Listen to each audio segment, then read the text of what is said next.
ਹਾਂਜੀ ਦੋਸਤੋ, ਤੁਹਾਡਾ ਸਵਾਗਤ ਹੈ YouTube ਚੈਨਲ ਤੇ ਨਵੇਂ ਸਬਸਕ੍ਰਾਈਬ ਜ਼ਰੂਰ ਕਰ ਲਿਓ। ਵੀਡੀਓ ਲਾਈਕ ਕਰਦੇ ਕਰੋ, ਸ਼ੇਅਰ ਕਰਦੇ ਕਰੋ। ਅੱਜ ਜਿਹੜੀ ਲਿਸਨਿੰਗ ਹੈ ਇਹਦੇ ਵਿੱਚ 1 to 10 ਤੱਕ ਜਿਹੜੇ ਕੁਐਸਚਨਸ ਆ ਬਲੈਂਕਸ ਆ, ਇਹਨਾਂ ਦੇ ਆਨਸਰ ਓਨਲੀ 2 ਬੜਾ ਨੰਬਰ ਦੇਣੇ। ਨੈਕਸਟ ਪਾਰਟ 2 ਜਿਹੜਾ ਇਹਦੇ ਵਿੱਚ 11 ਤੋਂ ਲੈ ਕੇ 14 ਤੱਕ MCQ ਆ। ਨੈਕਸਟ 15 ਲੈ ਕੇ 20 ਤੱਕ ਮੈਥ ਦੀ ਇਨਫੋਰਮੇਸ਼ਨ ਟਾਈਪ ਆ। ਨੈਕਸਟ ਪਾਰਟ 3 ਜਿਹੜਾ ਇਹਦੇ 21 ਤੋਂ ਲੈ ਕੇ 26 ਤੱਕ ਬਲੈਂਕਸ ਆ। 8 ਤੋਂ ਲੈ ਕੇ ਅੱਜ ਤੱਕ ਆਪਸ਼ਨ ਦਿੱਤੀਆਂ, ਇਹਨਾਂ ਵਿੱਚ ਚੂਜ਼ ਕਰਕੇ ਫਿਲ ਕਰਨੀਆਂ। ਨੈਕਸਟ 27 ਲੈ ਕੇ 30 ਤੱਕ ਅਗੇਨ ਬਲੈਂਕਸ ਆ। ਇਹਨਾਂ ਦੇ ਵਿੱਚ ਵੀ A ਤੋਂ ਲੈ ਕੇ G ਤੱਕ ਆਪਸ਼ਨ ਦਿੱਤੀਆਂ ਹੋਈਆਂ, ਇਹਨਾਂ ਵਿੱਚੋਂ ਚੂਜ਼ ਕਰਕੇ ਫਿਲ ਕਰਨੀ ਹੈ। ਨੈਕਸਟ ਪਾਰਟ 4 ਜਿਹੜਾ ਇਹਦੇ ਵਿੱਚ 31 ਤੋਂ ਲੈ ਕੇ 40 ਤੱਕ ਬਲੈਂਕਸ ਆ ਅਤੇ ਟੇਬਲ ਬਣਿਆ ਹੋਇਆ, ਅਤੇ ਇਹਨਾਂ ਦੇ ਆਨਸਰ ਲਈ 2 ਵਰਡ ਦੇਣੇ। ਅਤੇ ਚੈਨਲ 'ਤੇ ਨਵੇਂ ਸਬਸਕ੍ਰਾਈਬ ਜ਼ਰੂਰ ਕਰ ਲਿਓ। ਵੀਡੀਓ ਲਾਈਕ ਕਰਦੇ ਕਰੋ, ਸ਼ੇਅਰ ਕਰਦੇ ਕਰੋ। ਸਾਡਾ WhatsApp ਗਰੁੱਪ ਜੁਆਇਨ ਕਰਨਾ ਚਾਹੁੰਦੇ ਸਕਰੀਨ 'ਤੇ ਦਿੱਤੇ ਨੰਬਰ 'ਤੇ ਆਪਣਾ ਨੇਮ ਸੈਂਡ ਕਰ ਸਕਦੇ ਹੋ। ਅਤੇ ਸਾਰੇ ਕੁਐਸਚਨ ਚੰਗੀ ਤਰ੍ਹਾਂ ਰੀਡ ਕਰ ਲਓ। ਆਪਾਂ ਲਿਸਨਿੰਗ ਜੀ ਸਟਾਰਟ ਕਰਦੇ ਹਾਂ।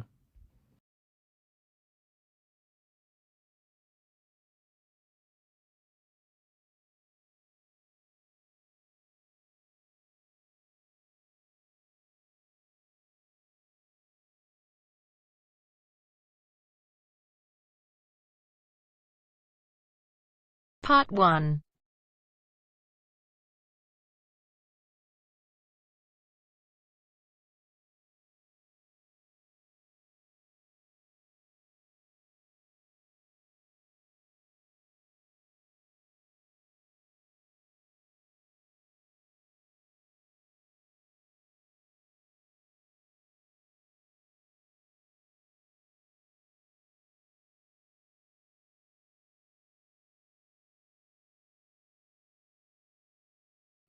You will hear a telephone conversation between a woman and a man who works for a holiday company about a holiday she would like to go on.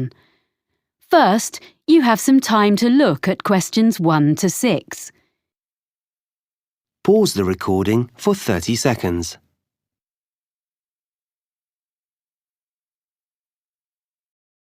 Now we shall begin.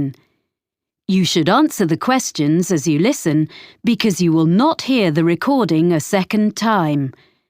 Listen carefully and answer questions 1 to 6. Holidays for you. Sean speaking. Can I help you? Oh, hi. I've been looking at your website. I'm interested in a cycling holiday in Austria in April. We have 2 trips in April. One lasts 14 days and the other 10 days. I think the 10-day trip is better. So let's see. I've got a calendar here. What are the dates? Well, that trip is in the middle of the month. It starts on the 17th of April and it finishes on the 27th. That suits me. I can't leave work before the 10th of April. Let me see if there are any spaces. Is it just for yourself? Myself and my sister, so 2 of us. Yes, we have spaces. Is it a big group? At the moment, there are 12 people booked on this trip, and with you 2, that will be 14. The maximum number is 16, so it's almost fully booked. We can't go over that because it's hard to keep a larger group together. I need to check that I'm fit enough for this, but the distances look okay. The website says we'll ride approximately 45 kilometres a day. Is that right? That's correct, and I've got the exact distances here. It really depends on which part of the trip. Some days are only 35 kilometres, and some are more, but you'll never have to cycle more than 50 kilometres in one day. Oh, okay. I can manage that. And we stay in hotels? Yes, they all have restaurants, and the rooms have ensuite facilities. And do they have pools? It's how I relax after a long day. There is a swimming pool in a few of the hotels, but none of them has a gym. I don't think we'll need a gym after all that cycling. I'd better find out how much the holiday costs before I get too excited. Including flights, it's £1,177 for one person. Oh, we'll book our own flights on the internet. That's just £1,013 then. And we can book insurance for you if you want. And which meals are included in that price? Well, breakfast, of course, and the hotels will provide you with a packed lunch each day. We do stop during the afternoon in a village somewhere for a rest, so any snacks you buy then are extra. Then dinner will be in the hotel every evening, and that's included in the price of the holiday. Before you hear the rest of the conversation, you have some time to look at questions 7 to 10. Pause the recording for 30 seconds.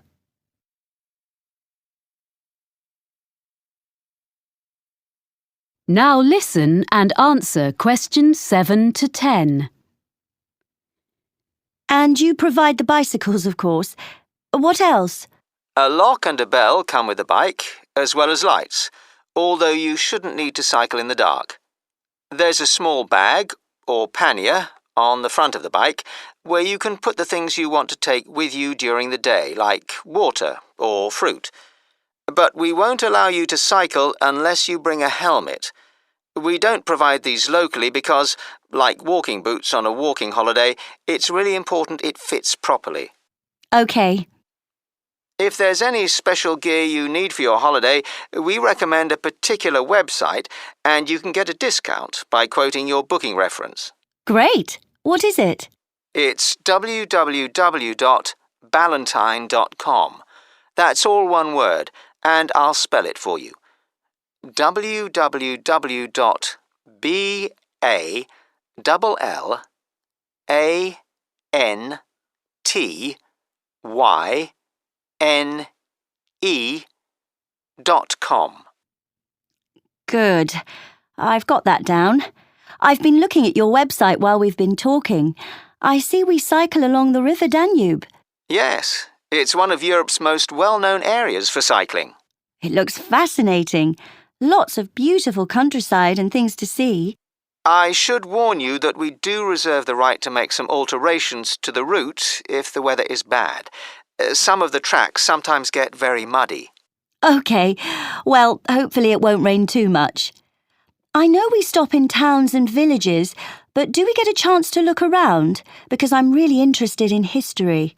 Oh, yes, you get opportunities to explore. Is there something in particular you want to see? There's a theatre in a town called Grine. A friend of mine went there last year and said it was amazing. Let's see. Yes, there's a guide who'll take you round the building. We don't have any other tours arranged, but you can visit several castles and museums on the holiday. Well, thank you for all that information. I'd like to book that then. Right, well, I'll just... That is the end of part 1. You now have half a minute to check your answers. Part 1 ਜਿਹੜਾ start ਹੋ ਚੁੱਕਾ ਹੈ। ਇਹਦੇ ਵਿੱਚ 11 ਤੋਂ ਲੈ ਕੇ 14 ਤੱਕ ਜਿਹੜੇ ਕੁਐਸਚਨਸ MCQ ਆ। ਨੈਕਸਟ 15 ਤੋਂ ਲੈ ਕੇ 20 ਤੱਕ ਮੈਥ ਦੀ ਇਨਫੋਰਮੇਸ਼ਨ ਟਾਈਪ ਆ। ਸਾਰੇ ਕੁਐਸਚਨ ਚੰਗੀ ਤਰ੍ਹਾਂ ਰੀਡ ਕਰ ਲਓ। ਪਾਰਟ 2 ਜਿਹੜਾ ਸਟਾਰਟ ਕਰਦੇ ਹਾਂ।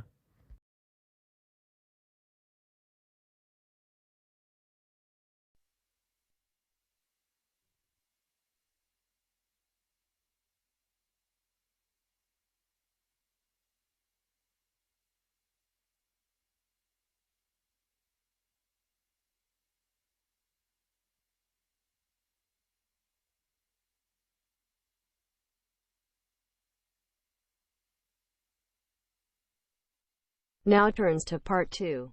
Part 2. Section 2. You will hear someone talking on the radio about food and restaurants in the local area. First, you have some time to look at questions 11 to 14. Pause the recording for 30 seconds.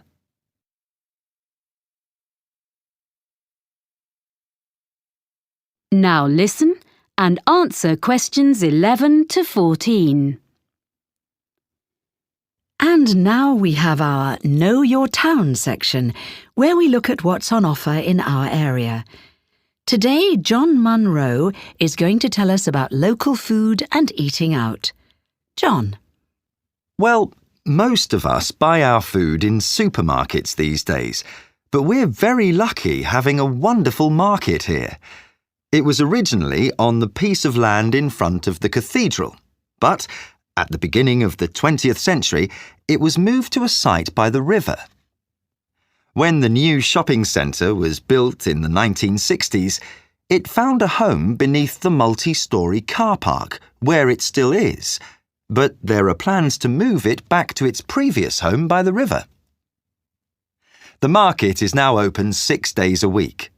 On Tuesday to Saturday, you can buy fresh fruit and vegetables, meat and cheese from the area, as well as a whole range of imported produce. But if you come on a Sunday, you'll find a different market, where craftspeople sell what they have made, things like bags, cards, clothes. During the week, there are a few stalls selling more everyday utensils like saucepans and cleaning products alongside the fruit and vegetables, as well as one new stall selling antique furniture, which is proving to be very popular. People often ask what our local dish is. As we're by the sea, they expect it to be some kind of fish recipe. Our fish is good, of course, but there isn't one particular dish that stands out. What we do have is an apple cake that isn't really made anywhere else. There's a new cafe in the high street, Barton's, which bakes them fresh every morning and serves them with delicious homemade ice cream in a choice of flavours. Now, the harbour is obviously the place to buy fresh fish. Every morning there's a stall where local fishermen sell a selection of the day's catch before the rest goes to London or abroad. They've been doing that for as long as anyone can remember, of course, but the harbour itself looks very different from a few years ago. Most of the restaurants used to be at the far end, but that part was redeveloped and the restaurants had to relocate to the other end. Many of them are simply the old ones in new premises, but a couple of new ones have opened recently, so there's a good range now, both in the harbour and the town itself. I'm now going to give you my top 6 places to eat in different parts of the town. Before you hear the rest of the talk, you have some time to look at questions 15 to 20. Pause the recording for 30 seconds.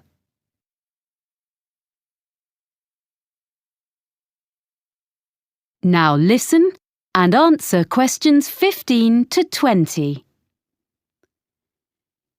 So, number 1 for me is Merivale's, which is in one of the busiest parts of the town leading down to the harbour.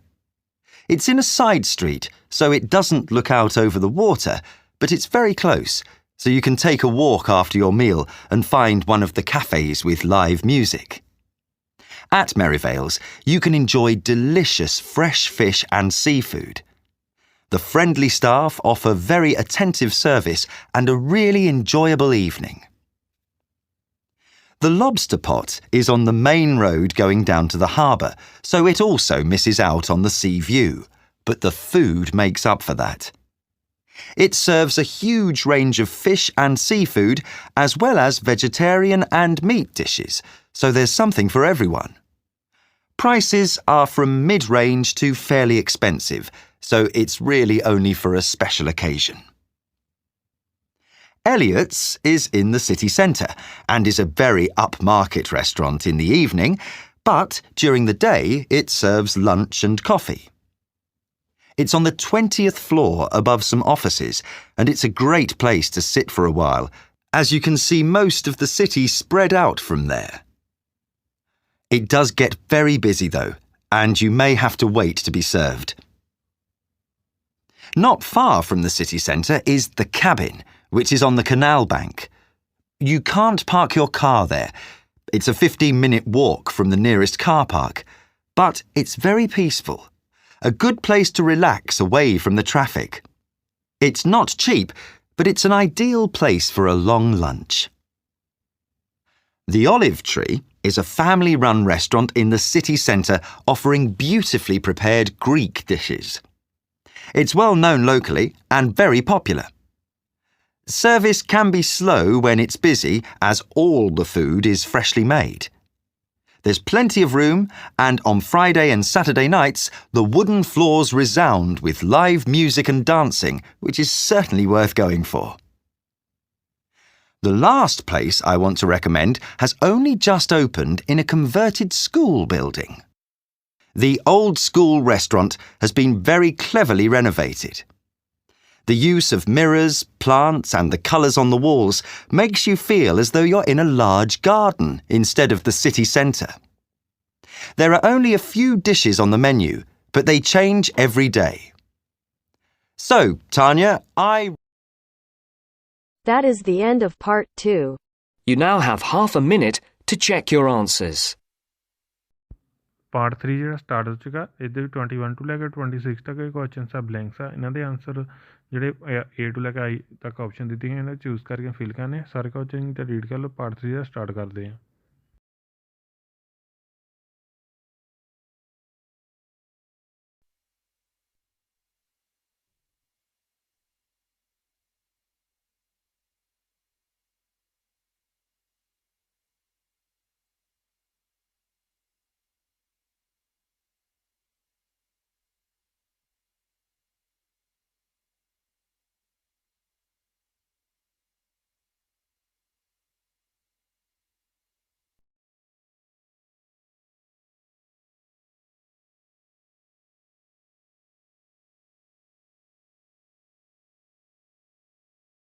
Now turns to part 3. Part 3.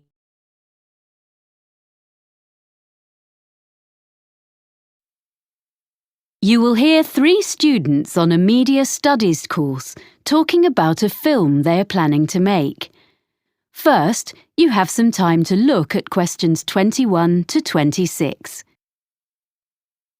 Pause the recording for 30 seconds.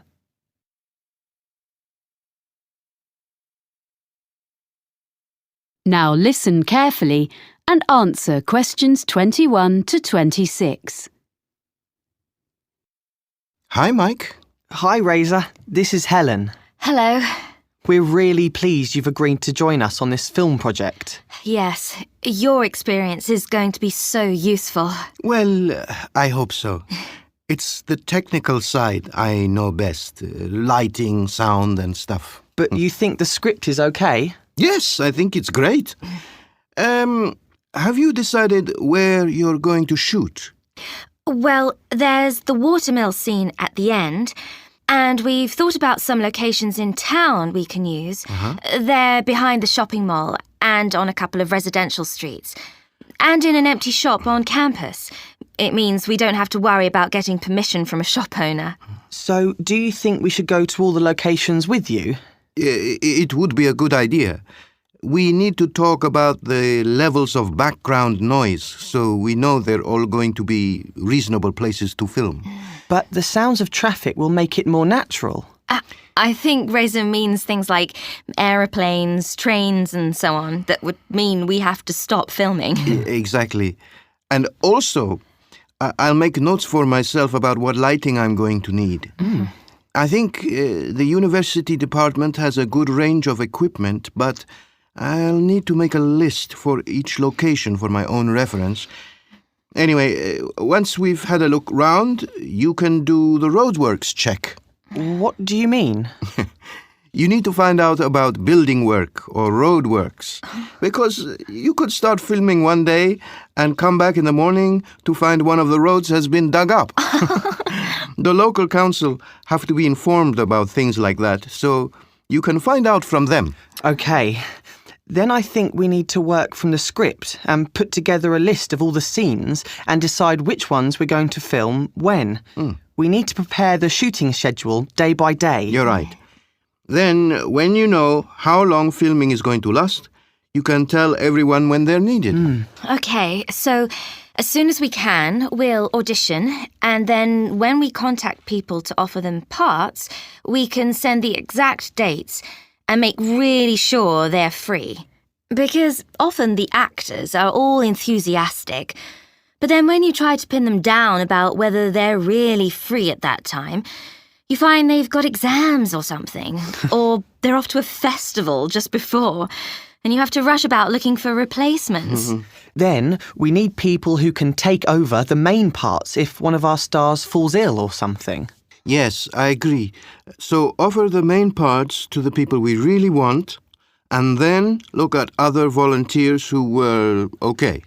Yes. We can select the understudies once the main roles have been confirmed. So, once we've got that sorted, and we've held all the rehearsals of the main scenes, we'll be ready to start filming. Yes, that sounds good. Anything else? Just housekeeping, really. We don't actually need costumes because actors will wear their own clothes. My family has agreed to lend us some pieces of furniture which we need, so we'll go and fetch those the weekend before we start. We'll provide food and drink during shooting, so I'm going to borrow some cool boxes. And I've got a little van. Most of the locations are within walking distance of the halls of residence anyway. The only one further away is the watermill. Ah, yes. Can you tell me about that? OK. Hang on a minute. I'll get my notes. There's a plan in them. Before you hear the rest of the conversation, you have some time to look at questions 27 to 30. Pause the recording for 30 seconds.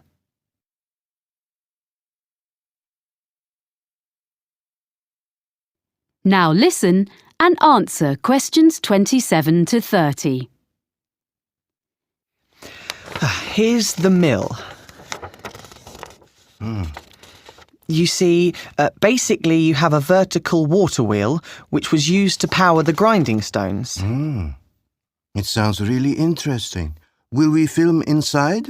Yes, that's where the final scene between the girl and the man takes place.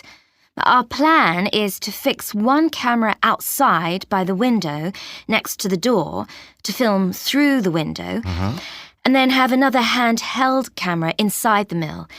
That means we can get two views of the same scene. We were going to do something using a mirror, but we decided that would be too complicated. Yes, by doing it that way, all we'll need is lights on the inside, next to the wall behind the wheel, which can shine across to the opposite wall. Will that give enough light? I think so, because the scene is in the evening. It shouldn't be too bright. The actors will be carrying torches too. And we'll have an old screen made of wood just inside the door, because it's a new door and it'll look wrong. The lights won't shine directly on it, so it'll be fine. So you won't actually show the door open? No. There's a huge box on the floor against the wall farthest from the wheel. We'll see the girl approaching the mill on her bike. Then we see through the window and the man is inside looking at it. Then the next shot is the girl in the room with him opening the box. So it'll be a mysterious ending. Yeah. Well, I think it's going to be a great project. Good. Thanks.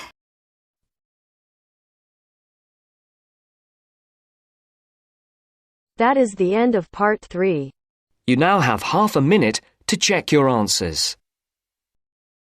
Part 4 ਜਿਹੜਾ start ਹੋ ਚੁੱਕਾ ਹੈ। ਇਹਦੇ ਵਿੱਚ 31 ਤੋਂ ਲੈ ਕੇ 40 ਤੱਕ ਜਿਹੜੇ ਕੁਐਸਚਨ ਸਾਰੇ ਬਲੈਂਕਸ ਆ। ਇਹਨਾਂ ਦੇ ਆਂਸਰ ਓਨਲੀ 2 ਵਰਡ ਦੇਣੇ ਆ। ਸਾਰੇ ਕੁਐਸਚਨ ਤੇ ਰੀਡ ਕਰ ਲਓ। ਪਾਰਟ 4 ਜਿਹੜਾ ਸਟਾਰਟ ਕਰਦੇ ਆ।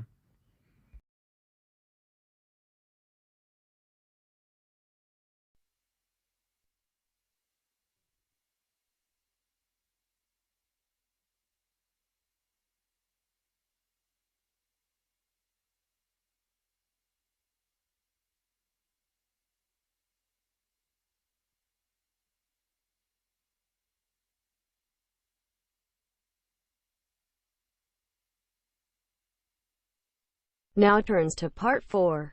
Part 4.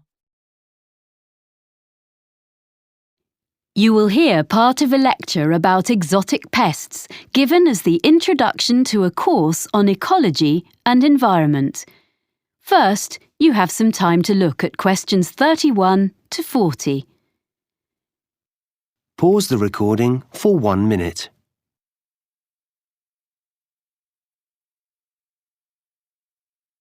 Now listen carefully and answer questions 31 to 40.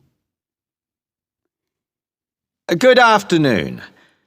I want this afternoon, as an introduction to our ecology module, to offer examples of exotic pests.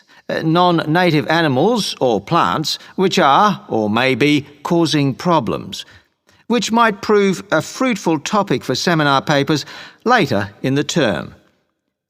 People and products are crisscrossing the world as never before. And on these new global highways, plants and animals are travelling too. Exotic plants and animals are turning up in Antarctica and on the most remote islands on Earth. For example, the Australian red-backed spider. It's made its way to countries fairly near home, such as New Zealand and Japan, as some of you may know. Well, it's also been found on Tristan da Cunha, which is a remote island thousands of miles from anywhere, way out in the middle of the Atlantic. Now, another famous animal invader in the other direction, so to speak, from England to Australia in the southern hemisphere, is the rabbit. This was in 1830, and it might seem less of a threat, but it became an extraordinarily destructive pest. The fact that rabbits increased so rapidly is perhaps more understandable when we remind ourselves that they had originally been introduced to England from continental Europe 8 centuries earlier. This was because they were regarded as a luxury food source, and in spite of having warm fur, they probably originated on the hot, dry plains of Spain, which of course explains why they thrive in the climate of Australia. A much less cuddly example of a pest introduced to Australia, this time from America, is fire ants. These are increasing and spreading very fast. Their huge nests can now be found in gardens in the city of Brisbane, and they are costing the Australian government a great deal of money in control measures. These were an accidental introduction, rather than a deliberate one, brought to Australia, probably in horticultural imports or in mud on second-hand machinery. As a biologist and conservationist, I have become increasingly concerned about these matters. Exotic invasions are irreversible and deserve to be taken more seriously, even when they aren't particularly damaging. For example, something that is not necessarily a major disaster compared to other ecological experiments. In 1975, an Australian species of earthworm was deliberately introduced to the Northern Hemisphere, in Scotland, because they were bigger than the natives. The aim was that they would be more effective than native species, but in fact, they don't do more for the soil condition than the smaller locals, which they displace.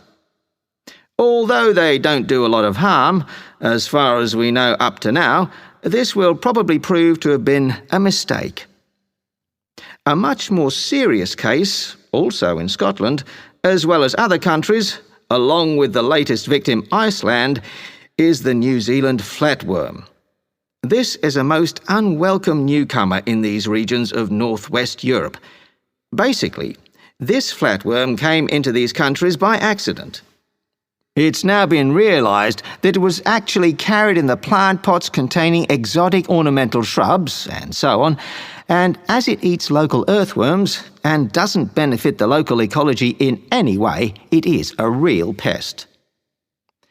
Next, there's a further instance, this time in the water, and it's come from Japan. It's a delicious but very fast-spreading seaweed, and is one of many exotic species, large and small, in the seas covering the rocks around Australia. Unfortunately, it is replacing indigenous seaweeds and permanently altering the ecosystem. However, to look at the situation from a business point of view, it is now being harvested and exported, dried, back to Japan, its original home, where it's particularly popular. So, sometimes we may find accidental benefits from apparently harmful arrivals. Well, you could say that world ecology is now going the same way as popular culture. Global music and fashions, food and drinks are taking over from local ones in every land. And in ecosystems, we find vigorous exotic invaders overwhelming native species and natural habitats. But can we find any examples of invaders which appear to be a problem and then find that in fact they may not be such a big issue after all?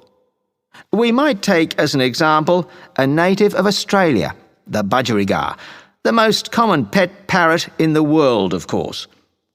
Because there have been many escapes over the years, it is now to be found flying about in feral flocks where the climate suits it. So, these flocks of budgerigars have been getting very numerous in the southeast of the United States, particularly in residential areas. People have been getting quite worried about this, but it has been observed that the size of the flocks has diminished somewhat recently. The fact that they are smaller is thought to be due to the fact that new competitors for their habitat have arrived from other places. That's the last example for now. What I'd like you to consider is this. Is the planet Earth moving towards a one-world ecosystem? How far would it be a wholly bad development? That is the end of part 4. That is the end of section 4. You now have half a minute to check You now your have answers. half a minute to check your answers. Part 4 ਜਿਹੜਾ ਖਤਮ ਹੋ ਚੁੱਕਾ ਹੁਣ ਆਪਾਂ answer ਦੇਖਦੇ ਹਾਂ first 17th April next 16 next 45 kilometre next swimming pool next 1013 next snacks next cycle helmet next Valentine next routine, next theater, next A, next C, next B, next B, next D, next H, next F, next G, next C, next A, next C, next E, next G, next A, next H, next B, next B, next A, next E, next G, next the athletic auction, next luxury food source, next in gardens, next earthworm, next soil, next northwest, next plants, pots, next seawoods, next United States, next new competitor। Channel ते नमें subscribe जरूर कर लियो, like कर दियो, share कर दियो। Thank you for watching.